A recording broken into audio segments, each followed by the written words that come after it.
Hola, bienvenidos a una nueva entrega de estos apuntes astrológicos.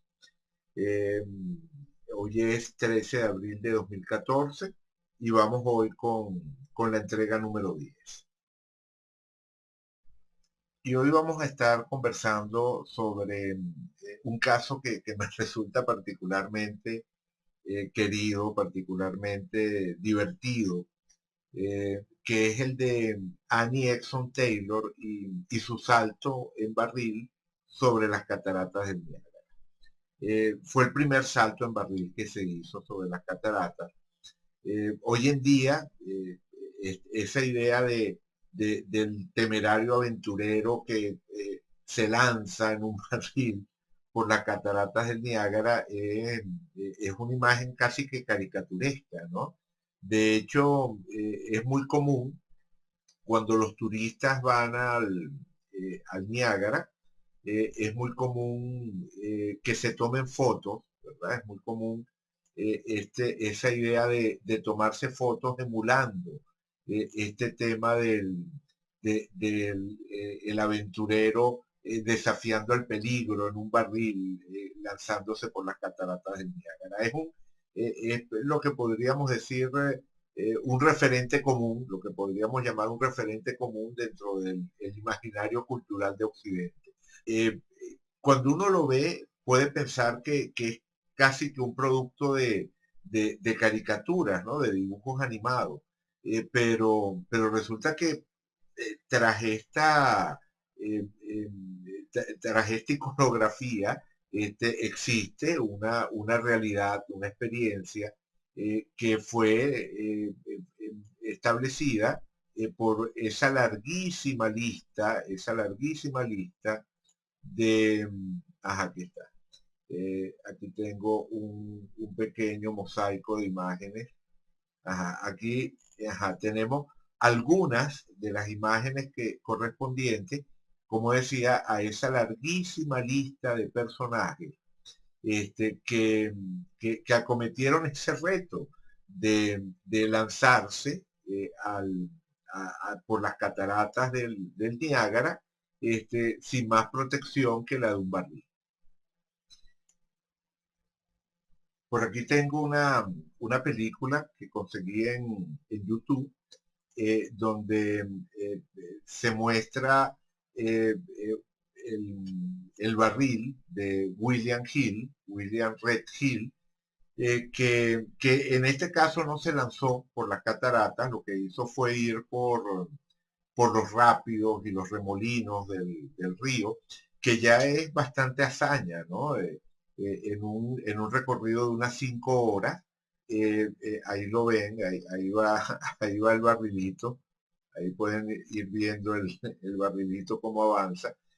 Se pueden imaginar lo que significa eso, ¿no? El estar vapuleado, ¿verdad? Por ese oleaje tan tremendo a lo largo del río. Y bueno, este personaje, William Red Hill, fue muy famoso en su época nada más haciendo esto, ¿no? Y estamos hablando de 1930 por allí. Y como decía, en ese caso ni siquiera fue la hazaña completa, ¿no? No, este personaje que les acabo de mostrar, lo único que hizo fue recorrer el río, recorrer los rápidos, que es cierto, ¿no? Ya es bastante, pero definitivamente la gran hazaña es el salto por la cascada.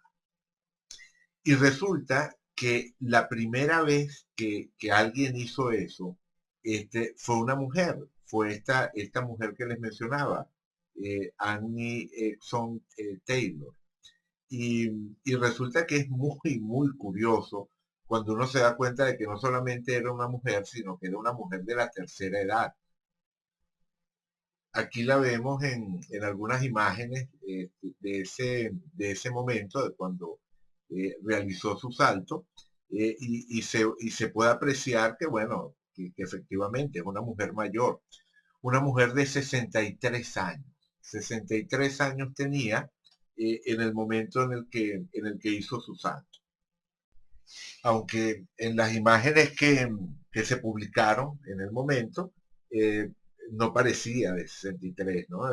Esta es la foto que fue publicada el domingo 27 de octubre de 1901, es decir, 3 días después del famoso salto. Y como pueden ver, el retoque fotográfico es evidente, ¿no? No hacía falta Photoshop.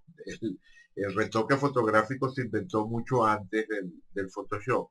Y entonces allí aparece mucho más joven y de hecho a la prensa ella le dijo que tenía 43 años, se quitó 20 años de un solo golpe. La razón de hacerlo aparentemente fue publicitaria, resultaba más atractivo aparentemente la idea de una mujer relativamente joven o comparativamente joven a la idea de que fuera casi una anciana la que estaba realizando la hazaña. Puede que desde ese punto de vista de la publicidad se justificara, pero visto con los ojos del presente, eso de que ella haya tenido 63 años es una de las cosas que definitivamente impactan y terminan de convertirla en una especie de ángel de lo estrambótico, ¿no?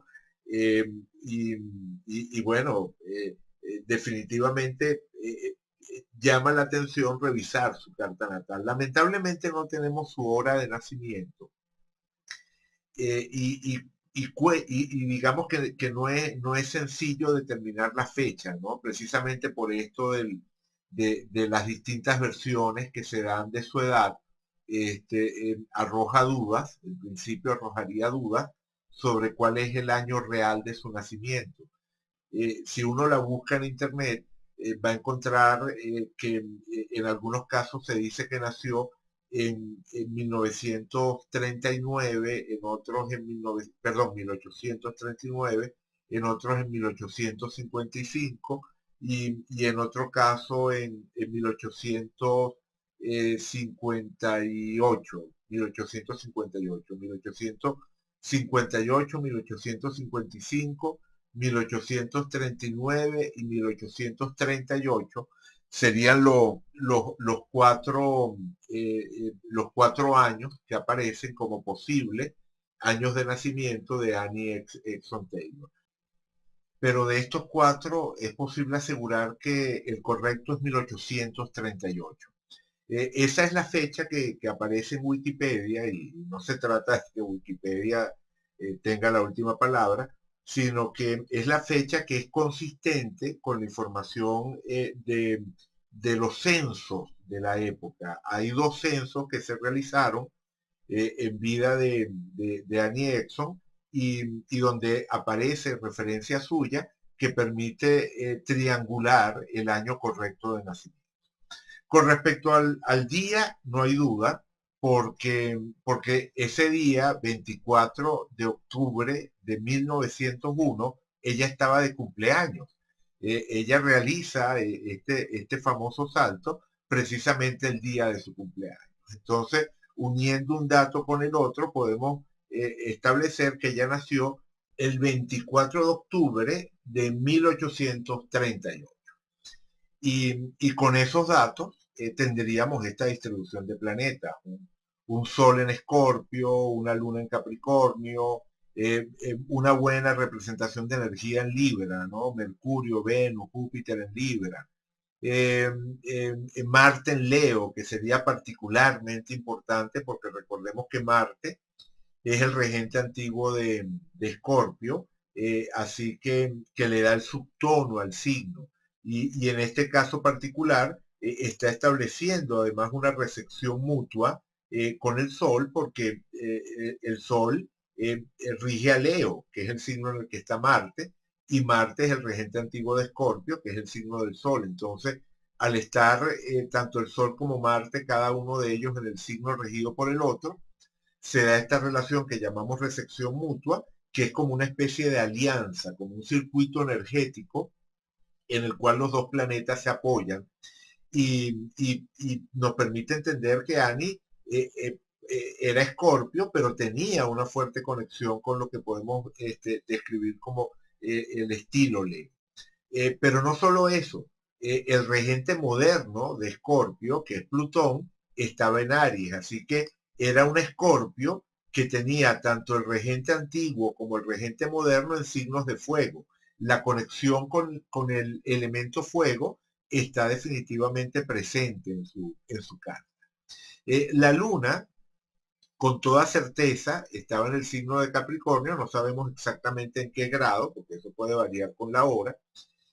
Aquí la tenemos en el grado 10, calculando la carta para mediodía, lo cual significa que podría estar en cualquier punto entre el grado 3 y el grado 17 aproximadamente. Le sumamos y le restamos unos 7 grados a esta posición y eso nos daría el rango de la luna, un rango que iría más o menos entre el 3 y el 17 de Capricornio. Yo creo que la luna ella la tenía alrededor del grado 11 de Capricornio y que nació alrededor de la 1 de la tarde. Lo digo porque en algún momento hice un ejercicio de rectificación con algunos acontecimientos en su vida, no solo con el salto por las cataratas, y llegué a esa conclusión. Pero poniendo entre paréntesis esa hipótesis, podemos trabajar bastante, podemos avanzar bastante, nada más que con estas posiciones planetarias. Aunque no tengamos las casas, podemos comenzar a hacer un análisis que nos permita entender la personalidad de Annie. Y el primer punto con relación a eso sería la oposición de Plutón a Venus. Venus, el planeta que representa lo femenino, ese aspecto de lo femenino que entendemos como lo seductor. Venus es lo femenino seductor, la luna es lo femenino maternal. Entonces Venus, lo femenino seductor, se encontraba en Libra, signo de su regencia, una Venus domiciliada, una Venus bastante fuerte.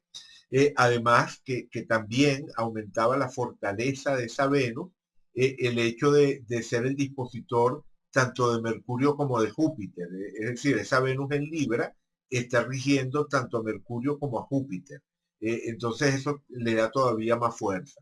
Entonces, esta Venus tan fuerte está en una posición muy cerrada, una posición muy exacta, con Plutón, que es el planeta que asociamos a las experiencias extremas, a las experiencias de vida o muerte, a las experiencias de todo o nada.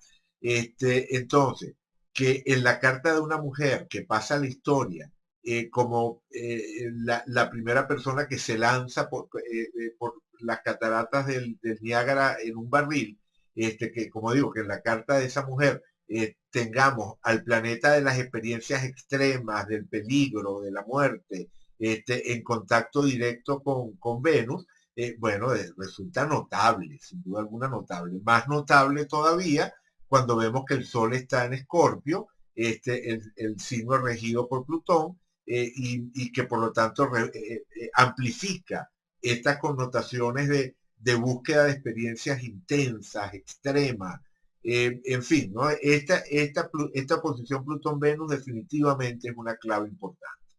Hay otras cosas que ver en esta carta, pero antes de sumergirnos en este esquema, quiero que analicemos el propio día, el propio momento del acontecimiento, porque resulta que está muy bien documentado ese día y puede ser interesante en sí mismo. O sea, por supuesto que ver la forma en la que aterrizan los planetas del momento sobre este esquema de Annie, también va a ser algo que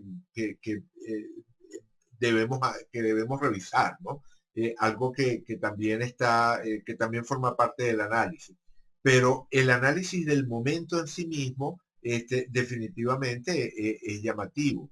Y resulta que ese momento está extremadamente bien documentado. Porque a todo el acontecimiento se le dio muchísima publicidad y había miles de personas pendientes de lo que estaba ocurriendo, o sea, esa hazaña tuvo, como digo, miles de personas como testigos y en particular hubo muchos reporteros. Aquí tenemos un artículo que salió al día siguiente, un artículo en el New York Times, de octubre 25 de 1901.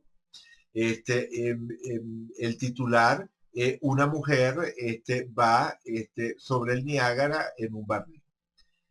Bueno, leer todo el artículo sería interesante, pero lo que más nos resulta relevante en este instante es que hay una cronología muy detallada de todo lo que fue ocurriendo.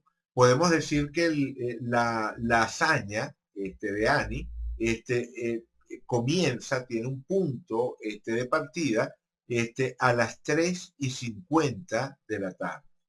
A las 3:50 de la tarde de ese 24 de octubre de 1901, es cuando ella entra en el barril y el barco, bueno, el barco no, el bote de remos que la va remolcando, la empieza a alejar de la costa para acercarla al centro del río, donde la van a dejar flotando en la corriente.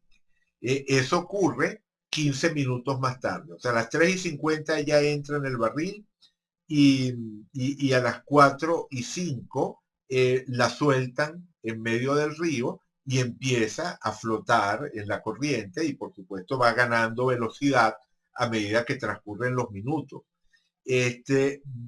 A las 4:23 es el momento en el que llega al borde de la catarata y cae al vacío hasta llegar a la parte de abajo, cae los 50 y tantos metros, no recuerdo exactamente cuánto vendrían a ser, si no me equivoco, eso, como unos 53 metros, creo, 53 o 57 metros, son más de 50 metros, menos de 60, la altura de la catarata, allí donde ella saltó, que es una parte que llaman la herradura, o sea, es del conjunto de tres cataratas que forman las cataratas del Niágara, hay una que se llama la herradura y por esa fue que Annie saltó.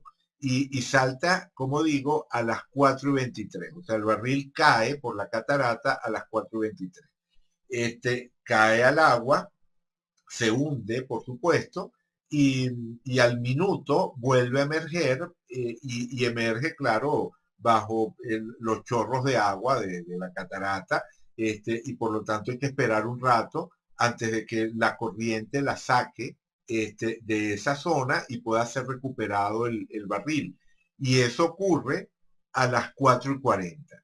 Entonces tenemos cuatro hitos, ¿no? Tenemos las 3:50, momento en el que comienza la aventura, las 4:05, momento en el cual empieza a flotar en el río, las 4:23, momento en el cual cae por la catarata, y las 4:40, momento en el cual es rescatada por los marineros que recuperan el barril, lo abren y ven que ella está sin ningún tipo bueno, perdón, sí, tenía una herida, o sea, está ilesa, no se rompió ningún hueso. La gente pensaba que se iba a matar, o sea, las apuestas estaban en su contra. Primero se burlaron mucho de ella, consideraban que era una locura, pensaban que no lo iba a hacer, que se iba a echar para atrás una vez que llegara al sitio. Y luego cuando se ve que efectivamente se va a lanzar, el criterio que había entre la mayoría de los presentes era que no iba a sobrevivir, que cuando abrieran ese barril le iban a encontrar muerta. Y resulta que no, estaba viva y sin un solo hueso roto, pero con una sola herida, una cortada en la parte de atrás de una oreja. De hecho, en una de las imágenes que les mostraba antes, en esta de acá, en esta imagen que tenemos aquí, eh, déjenme poner la lupa, un momentito. Ajá, aquí tenemos una ampliación del rostro de ella y pueden ver que hay una mancha, ¿verdad? Un hilo, y es un hilo de sangre. O sea, ella tiene una herida detrás de la oreja y lo que estamos viendo allí es la sangre que corre por detrás de la oreja. Y esa fue la única herida, ¿no? Y bueno, por supuesto estaba un poco en shock, pero de resto absolutamente ilesa, ¿no? Nuestra señora, nuestra venerable señora de 63 años, salió ilesa de la aventura, a las 4:40 de la tarde. Entonces, tiene todo el sentido del mundo que estudiemos ese día y que estudiemos las variaciones entre esos minutos, ¿verdad? Entre esas horas que estamos señalando. Cuando comenzamos a analizar las posiciones de los planetas ese día, hay una cosa que llama la atención, pero poderosamente, algo que resulta impactante, que es esta conjunción de Venus y Urano en Sagitario. Eh, eh, Vamos a ponerla un poquito más grande. Ajá, aquí está. Esta conjunción, como digo, de Venus y Urano, Marte también andaba cerca, pero lo impactante es Venus y Urano en conjunción en Sagitario. ¿Por qué digo que esto es impactante? Porque estamos viendo el momento en el que por primera vez alguien se lanza en barril sobre las cataratas del Niágara y resulta que es una mujer. Entonces, el planeta de lo femenino en conjunción con el planeta de lo original, de lo diferente, de lo que rompe esquemas, en el signo que asociamos a la aventura. Entonces, claro, una cosa es cómo lo podía vivir Annie a nivel de su carta, y otra cosa es el acontecimiento, la energía del momento, que por supuesto la afectaba también a ella, pero es la energía que está configurando un hito histórico. O sea, cuando observamos el cielo, estamos observando el hito histórico. Cuando observamos la carta de ella, estamos observando a la protagonista de ese hito histórico. Las dos cosas entran en diálogo para terminar darle sentido a toda a toda la anécdota, ¿verdad? Toda la experiencia, pero son dos cosas separadas. Entonces, el planeta de lo femenino, en conjunción con el planeta de la locura, de lo que rompe esquemas, de lo diferente, en el signo de la aventura es como demasiado claro para lo que está ocurriendo allí. Sobre todo porque ese primer salto, como decía, lo está realizando una mujer. Hay otros factores que también llaman la atención, la cercanía de Marte, ¿verdad? El hecho de que tenemos tanta fuerza en Sagitario en general y cuando observamos el resto, ¿verdad? Cuando observamos el resto de las posiciones, nos encontramos, por ejemplo, con todo el énfasis en Escorpio, que es el signo natal de Ani, y bueno, en particular, por supuesto, el Sol en conjunción con el Sol natal, porque como les dije antes, estaba de cumpleaños ella ese día, ¿no? Así que ese era el momento del inicio de su revolución solar y por lo tanto el Sol estaba también en Escorpio. Neptuno, por cierto, estaba en trígono con el Sol y esto está reflejando también un trígono al Sol natal de Ani. Esto es particularmente importante, este contacto Neptuno-Sol es particularmente importante, sobre ese regresaremos, pero como decía, de entrada, cuando simplemente vemos ese día, cuando nos encontramos con que el día en el cual una mujer hace el primer salto en un barril por las cataratas del Niágara. Corresponde un día en el que Venus y Urano en conjunción exacta, fíjense que no es cualquier conjunción, o sea, Venus en el 14 de Sagitario y Urano en el 14 de Sagitario, o sea, es una es una conjunción partil de Venus y de Urano que teníamos ese día. Entonces, como digo, que eso estuviese ya presente en ese momento, definitivamente es llamativo, ¿no? Es el tipo de cosas que nos dicen, wow, o sea, realmente hay una correspondencia entre los acontecimientos y el simbolismo astrológico que los acompaña. Pero si colocamos en las casas, ¿verdad? El ascendente, y nos vamos moviendo minuto a minuto, ¿verdad? Comenzamos por colocarnos a las 3:50, ¿verdad? Los colocamos a las 15 horas 50 minutos, a las 3:50 de la tarde.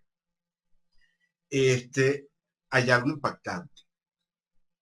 El ascendente estaba en conjunción exacta con la luna Piscis. O sea, esta aventura acuática de Annie comienza exactamente en el momento en el que el ascendente le hace conjunción a la luna en el signo de Piscis. Algo que resulta todavía más llamativo cuando vemos que la luna es el regente de Cáncer en la cúspide de la casa 5, que es la casa que asociamos al show, a los espectáculos. Entonces, allí está la hazaña en el río, la hazaña en la catarata, mostrada ante el público. Pero sabemos que es una situación de peligro, o sea, sabemos que hay una posibilidad real de morir en el intento. Poco tiempo antes de Annie realizar eh, este intento, había muerto una persona, había muerto una mujer, Maud Villard, había muerto, no tratando de saltar por la catarata. Ella lo único que había hecho era, como el de la película que les mostré al comienzo, ir por el río, por los rápidos, en un barril, pero quedó atrapada en unos remolinos, no la pudieron recuperar a tiempo, se le acabó el oxígeno en el barril, y bueno, murió asfixiada. Entonces se sabía que era efectivamente un tipo de aventura peligrosa, donde la muerte era un resultado de alta probabilidad. Bueno, ¿qué tenemos? Sol, Mercurio, Nodo Norte, Lilith oscuratriz y Lilith natural, todo eso en la casa 8, la casa natural de Escorpio y casa asociada a las experiencias extremas de vida o muerte, de todo o nada, pero también a la muerte, ¿no? A la muerte como experiencia literal. Y resulta que además Plutón le estaba haciendo un contacto bastante exacto, un quincuncio de un par de grados a Mercurio en esa misma casa 8. Entonces tenemos una actividad fuerte de Plutón, el planeta asociado a la casa 8 y a Escorpio, y tenemos dos planetas, Sol y Mercurio, en Escorpio. Hay otra razón para que este Mercurio sea tan importante, para que este Mercurio que aparece aquí sea tan importante, este Mercurio en Escorpio, durante ese día, y por lo tanto eso aumenta el protagonismo de este quincuncio de Plutón a Mercurio, que es que Mercurio estaba retrógrado y estacionario. Si nosotros vemos el gráfico de posiciones, si vemos el gráfico de posiciones, podemos ver que justo ese día estaba comenzando la retrogradación. Es decir, acababa de ponerse estacionario el planeta y justo en ese instante estaba comenzando a moverse en movimiento retrógrado. Entonces, estaba retrógrado, pero todavía estacionario, en ese instante en el que Annie se lanza por las cataratas. Entonces sabemos que ese momento en el que el planeta está estacionario, digamos que es particularmente sensible, ¿no? Mercurio estacionario está de alguna forma amplificando su efecto, precisamente porque está detenido sobre un punto. Claro, amplifica su efecto, pero al mismo tiempo de una forma que sugiere la imagen del bloqueo. Es una energía que de alguna manera se detiene, se condensa. Y en este punto que está sobrecargado, o a este punto que está sobrecargado, está llegando Plutón, el regente moderno de Escorpio, el signo en el cual se está deteniendo ese Mercurio. Pero además fíjense que Mercurio está entre Lilith osculatriz y Lilith natural. Esto también es importante.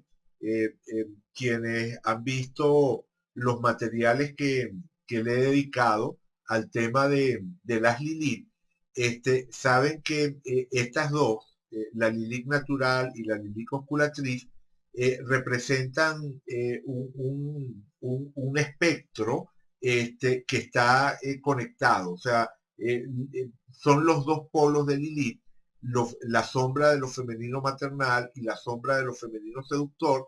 Cuando están en conjunción, el arquetipo de Lilith se amplifica y aparece con su máxima fuerza. Cuando están separadas, la zona entre ellos dos es lo que podríamos describir como la zona de Lilith. O sea, es la zona en la cual se extiende este significado de Lilith. Cuando hay planetas en el medio, cuando hay planetas que están atrapados entre esos dos polos de Lilith, bueno, esos planetas van a estar de alguna forma reflejando las asociaciones del arquetipo, es decir, el contacto con lo nocturno y lo caótico. Entonces, todo eso vuelve este Mercurio del momento particularmente fuerte y sugiere toda esa imagen del peligro, ¿no? De lo que estábamos hablando. Una imagen del peligro que también está asociado a lo femenino, ¿no? Porque Lilith sabemos que es un indicador que apunta hacia la sombra de lo femenino. Justo en ese instante, el planeta más elevado es Quirón, que nos sugiere precisamente, bueno, el tema del riesgo, bueno, o la herida, el dolor, la incomodidad. Hay que ver lo que significa estar en un barril dando vueltas en la corriente del Niágara. Bien, el siguiente punto es cuando empieza a flotar. Cuando empieza a flotar. Ahí está. Cuando empieza a flotar a las 4:05, el ascendente está en el grado 29-32 de Piscis. Quirón está todavía más alto y este es el punto en el cual la corriente la empieza a empujar. A los pocos minutos ya empieza a ganar velocidad. Fíjense qué cosa tan curiosa. Justo en ese momento es cuando el ascendente pasa de Piscis a Aries. O sea, cuando la sueltan, cuando sueltan la marra y el barril empieza a alejarse, todavía el ascendente estaba en Piscis, estaba al final de Piscis. Pero un par de minutos después, ¿verdad? Si nos empezamos a mover, un par de minutos después, ¿verdad? A las 16:07, un par de minutos después, ya el ascendente había pasado a Aries. Y comienza la etapa más agitada de la historia. A medida que ella va avanzando, empieza, por supuesto, a sentirlos rápido. Hay un punto muy dramático. Ella escribió un libro, bueno, un libro no, un folleto. Ella escribió un folleto que por aquí está, ajá, de aquí, un folleto que se llama cómo la catarata de la Herradura fue conquistada, o sea, cómo se conquistó la catarata de la Herradura. Y resulta que en ese libro ella hace descripción muy detallada, una descripción etapa por etapa de todo ese viaje. Y ella cuenta que allí, en ese punto, cuando la sueltan y comienza a agarrar velocidad, hay una parte en la cual el barril queda atrapado y parece que se va a voltear, y que ella entonces entraría a la catarata de cabeza, lo cual sería todavía, por supuesto, mucho más peligroso. El barril tenía un anclaje, ¿verdad?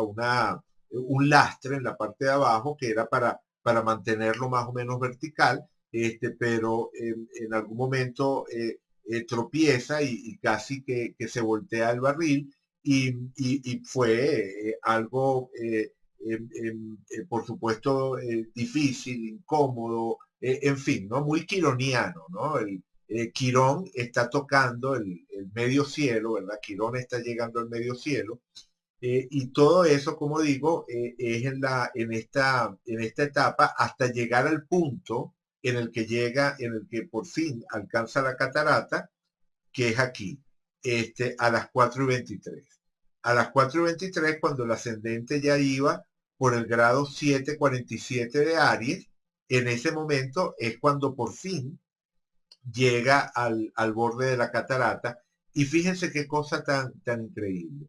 El ascendente en el grado 747 de Aries, cuando Júpiter estaba en el grado 740 de Capricornio y Marte en el 728 de Sagitario. Es decir, cuando el ascendente llega al punto en el cual Júpiter y Marte entran en contacto con él, cuadratura de Júpiter y trígono de Marte, es el momento en el que salta al vacío, es el momento en el que llega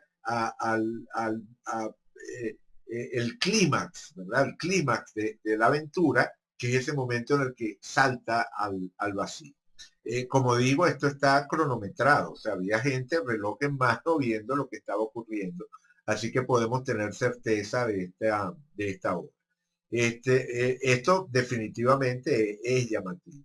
Pero fíjense qué cosa tan tremenda cuando llegamos al punto final, cuando por fin la recuperan, más o menos ilesa, ¿verdad?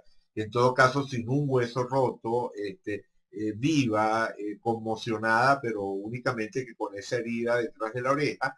Bueno, es justo el momento en el que Júpiter le hace conjunción al medio cielo, el momento en el que Júpiter está en el punto más alto. Júpiter, el benéfico mayor, y que además es el regente de todas esas energías sagitarianas y también de la luna Piscis. O sea, Júpiter regía a Marte, a Urano y a Venus en Sagitario, y también estaba rigiendo a la luna en Piscis, ¿no? Porque recordemos que Júpiter es el regente antiguo de Piscis. Entonces, el momento en el que ese Júpiter toca el medio cielo es el momento en el cual abren el barril y ven que efectivamente ella está viva. A mí me pareció realmente notable cuando vi el paralelismo entre lo que iba ocurriendo instante a instante y lo que observamos en el cielo. Y esto se vuelve todavía más impresionante cuando combinamos los dos conjuntos de datos, ¿no? Cuando combinamos lo que estaba ocurriendo en el cielo en ese momento con las posiciones natales de los planetas de Ani. Lo primero es, como les decía antes, el trígono de Neptuno al Sol.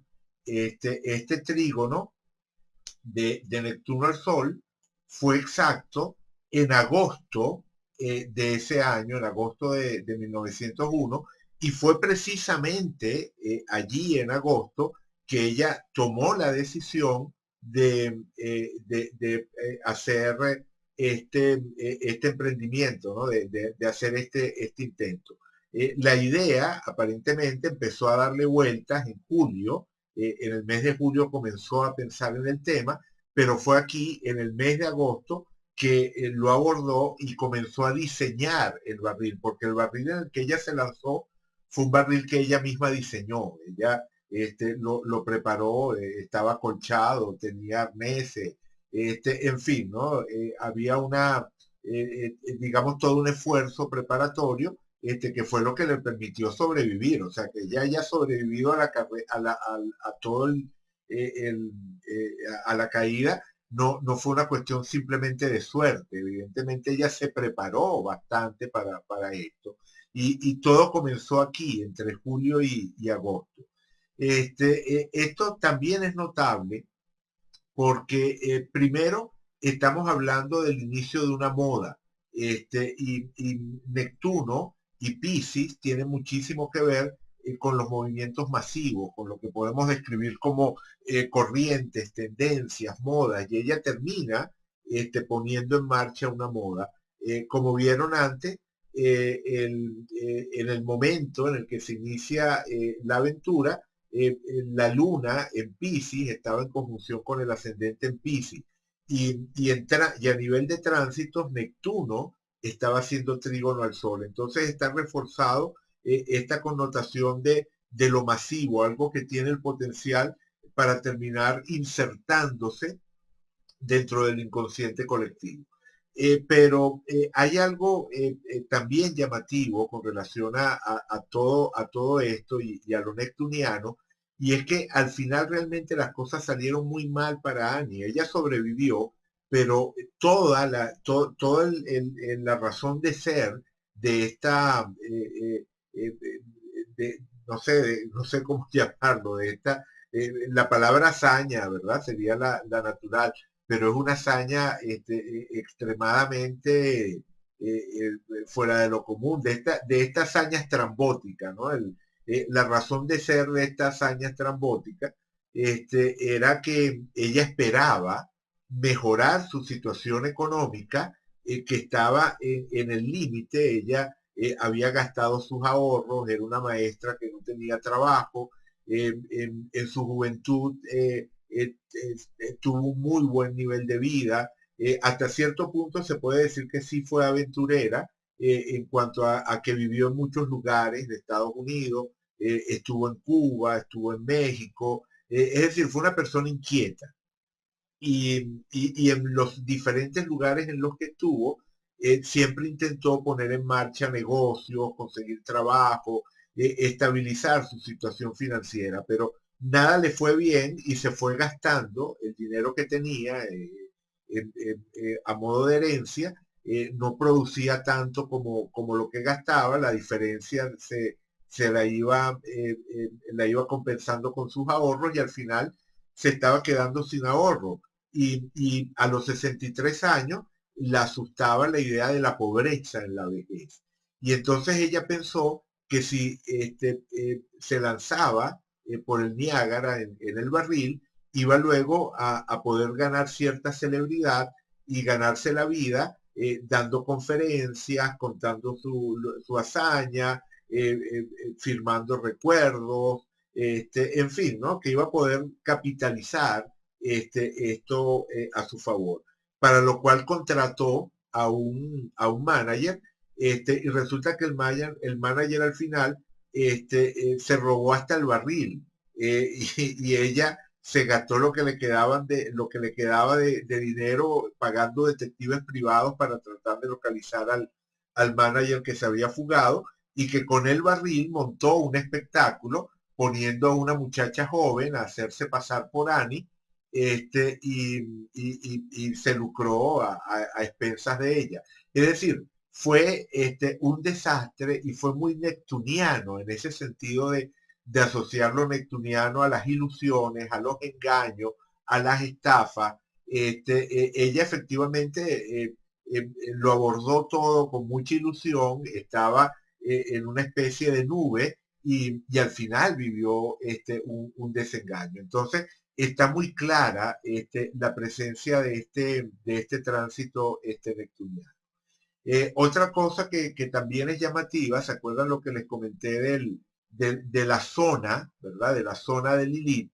Es decir, que entre Lilith osculatriz y Lilith natural, si tenemos planetas entre Lilith natural y Lilith osculatriz, esos planetas quedan, por decirlo así, atrapados bajo la sombra o el influjo de Lilith, y se cargan de la energía de ese arquetipo, de ese contacto con lo nocturno y lo caótico y lo transgresor Y fíjense que en la carta de Ani, Mercurio, Venus y Júpiter, los tres planetas en Libra, están precisamente entre las dos Lilith, lo cual la hacía particularmente receptiva a la energía de ese día, a ese Mercurio retrógrado estacionario en Escorpio, atrapado también entre las dos Lilith en ese momento.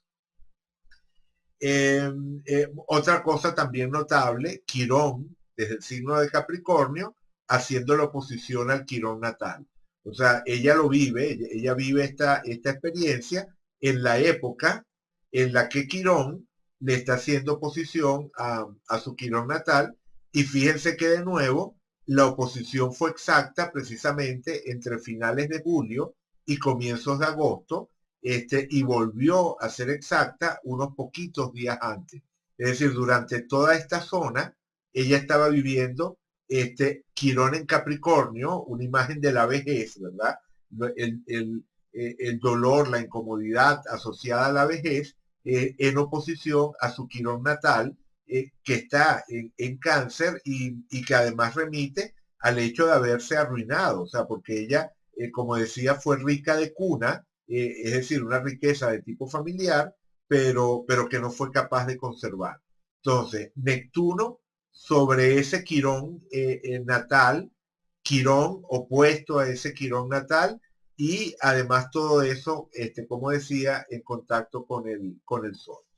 Ya esto sería sin duda alguna suficiente para apreciar la sintonía, ¿no? El contrapunto entre las manifestaciones concretas de la realidad y el simbolismo astrológico.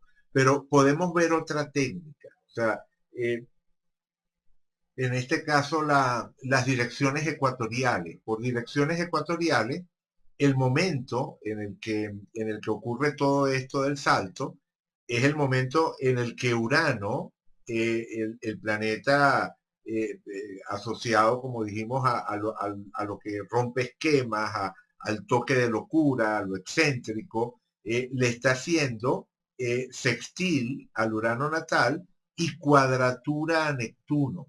O sea, justo en el momento en el que Urano le está haciendo cuadratura a Neptuno, que bueno, que además está en Acuario, signo regido por Urano, así que esta cuadratura adquiere todavía más fuerza. Y este contacto de Urano a Neptuno está en sintonía con esa idea de la hazaña estrambótica que está asociada al río, a las aguas.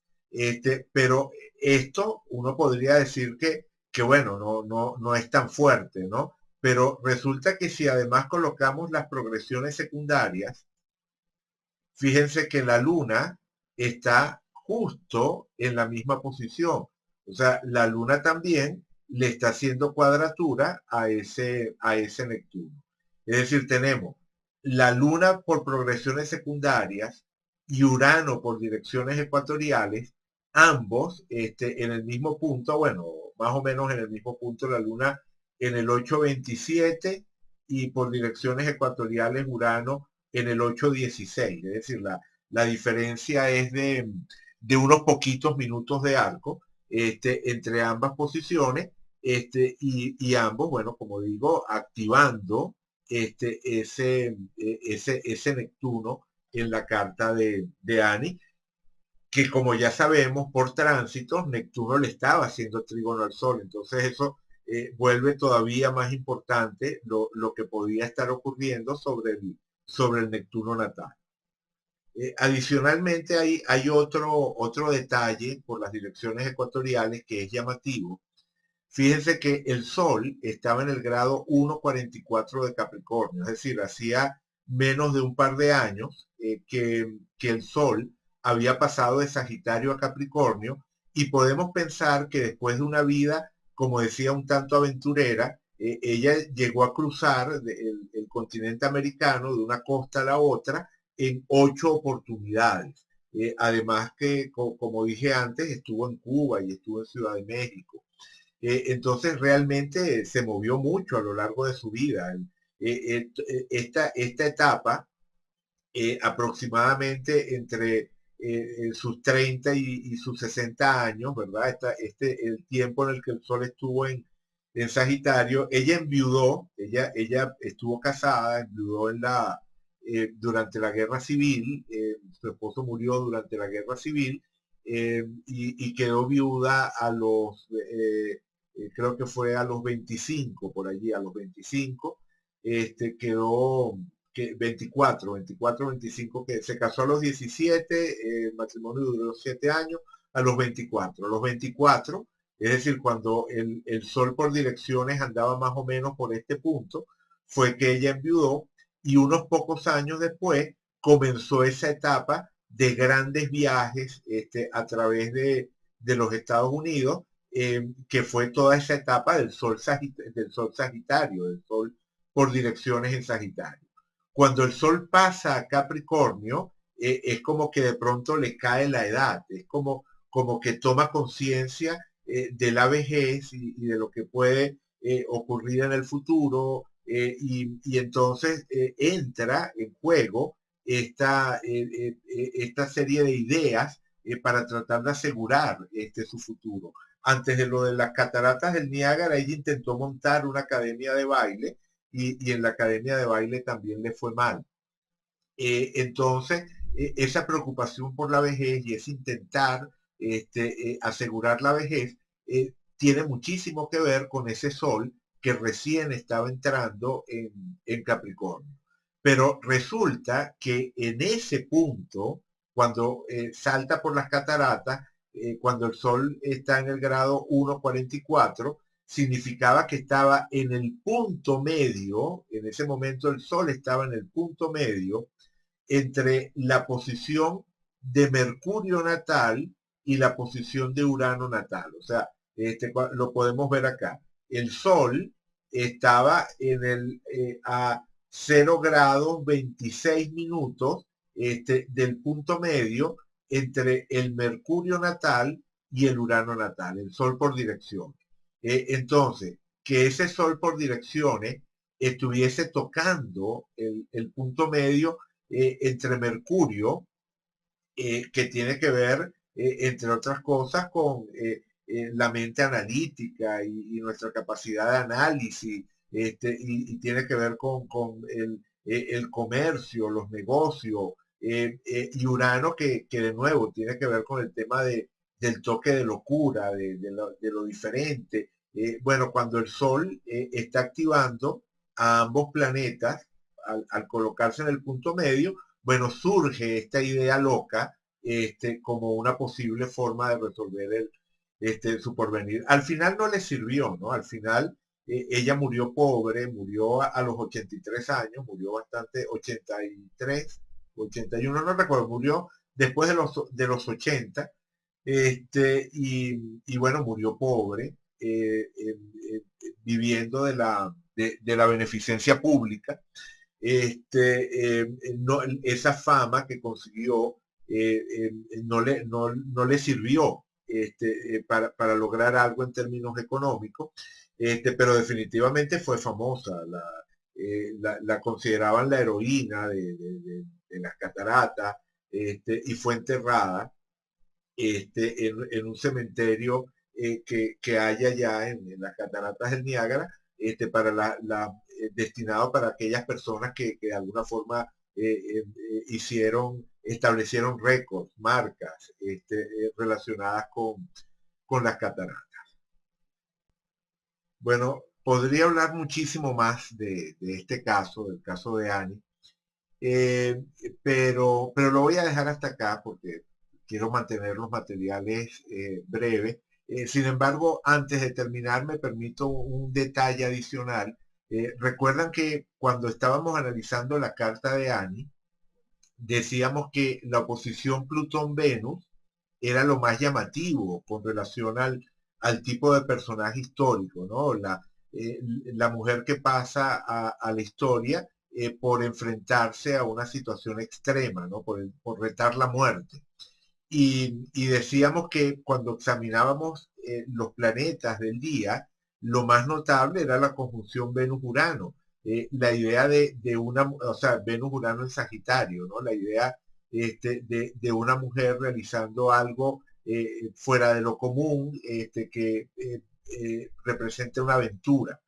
Eh, bueno, eh, resulta que es natural preguntarnos si hay alguna relación entre ambas posiciones, entre ambos conjuntos de posiciones. Si esa conjunción de Venus-Urano en el cielo estaba de alguna forma conectada con la oposición Venus-Plutón en la carta natal. Y efectivamente era así. Fíjense que la conjunción Venus-Urano era en el grado 14 de Sagitario, el Plutón de ella estaba en el grado 16 de Aries y su Venus en el grado 17 de Libra. Es decir, hay un sextil de 3 grados, un sextil absolutamente válido, entre esta conjunción de Venus-Urano y la Venus natal, y hay un trígono de poco más de 2 grados de esa misma conjunción al Plutón natal. Con lo cual tenemos una configuración cerrada, Plutón opuesto a Venus en la carta natal y ambos haciendo contacto a la conjunción Venus-Urano del momento, con lo cual termina de estar clara el matrimonio entre el individuo y las circunstancias que le toca vivir, las circunstancias de las cuales se vuelve protagonista. De hecho, es precisamente ese contrapunto, esa resonancia entre un nivel y el otro, lo que le da la singularidad a la historia y lo que hace que efectivamente se haya convertido, o sea, que esa idea loca que tuvo esta maestra de escuela desempleada, haya terminado catapultándola hacia los libros de historia. Bueno, lo dejo hasta acá para no extenderme más. Como les digo, podría seguir hablando largo de este caso. Hay muchas otras asociaciones astrológicas que no exploré y casos que están conectados con el caso de Annie que no estoy explorando porque, bueno, el material sería maratónico. Pero, pero creo que ya con esto cumplimos nuestro objetivo de siempre, que es el de evidenciar el contrapunto entre situaciones concretas en la realidad y el correspondiente correlato astrológico. Entonces, bueno, muchísimas gracias por acompañarme. Espero que les haya gustado el material. Si les gustó, dejen un me gusta en el video. Si no se han suscrito al canal, por favor suscríbanse. Todo eso ayuda a mantener el ánimo y a continuar produciendo estos materiales. Bueno, muchísimas gracias, como dije, y hasta el próximo apunte.